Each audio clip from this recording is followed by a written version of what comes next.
yards, 32 yards to tie it. And the kick, look out! Look out! It's no good! It's no good!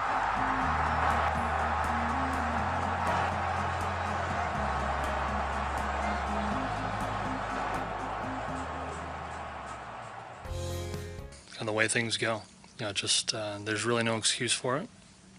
Just didn't go through.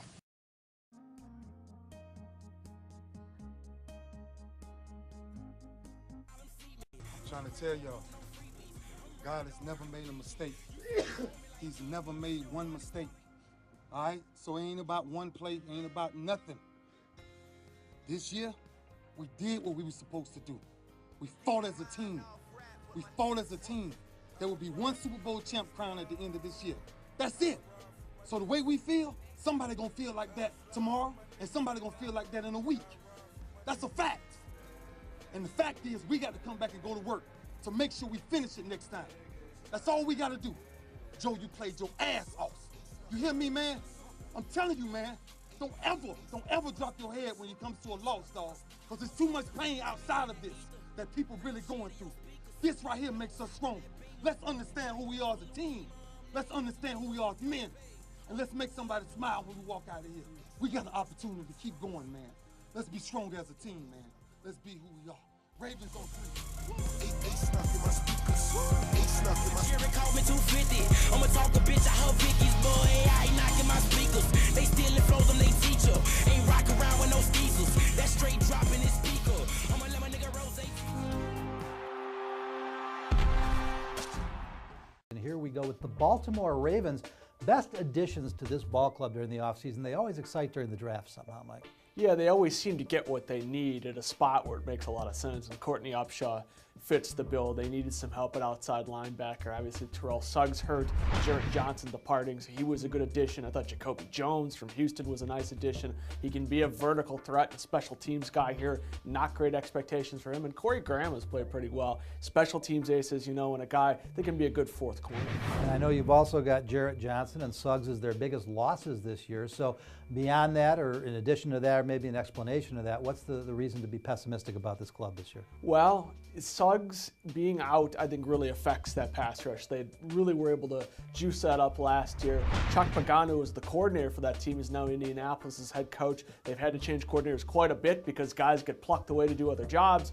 So you have to wonder about that defense. And the other thing is, this has been a team that's been so close to the top of the mountaintop for so long. Is the window finally closing for them? How many times can you make a run and not get there to get that Lombardi trophy?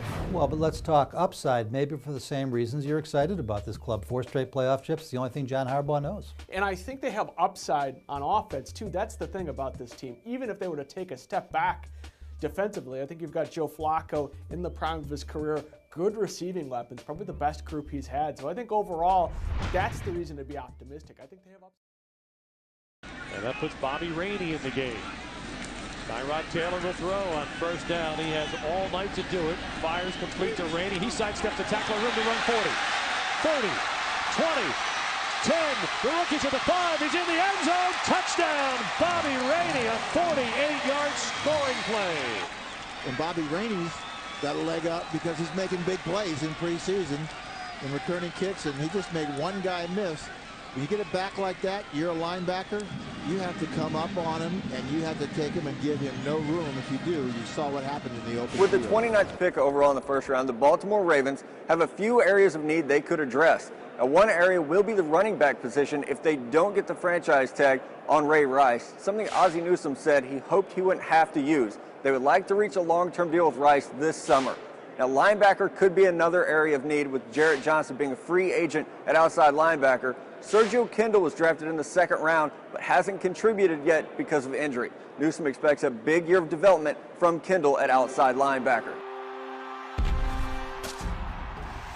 Here we'll take a look at the Baltimore Ravens, and Boy, there hasn't been a more consistent team in the NFL the last 4 years getting to the playoffs, even winning a playoff game, but they can't get over the hump. What were the big moves this offseason in free agency and in the draft that figured to make a difference for them? You know, I think they tried to shore up the offensive line a little bit.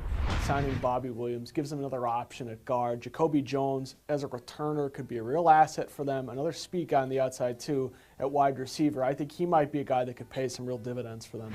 All right, we talk about the rookies, Courtney Upshaw, Kelechi Osemele, of course. On offense, as they go to training camp, what's the real #1 priority? You know, Ray Rice has not got a contract. He'll probably play with his franchise tender. Joe Flacco wanted the big deal. What are they going to focus on in training camp? Got to be more consistent, and I think they have to make more plays in the passing game. They made some strides.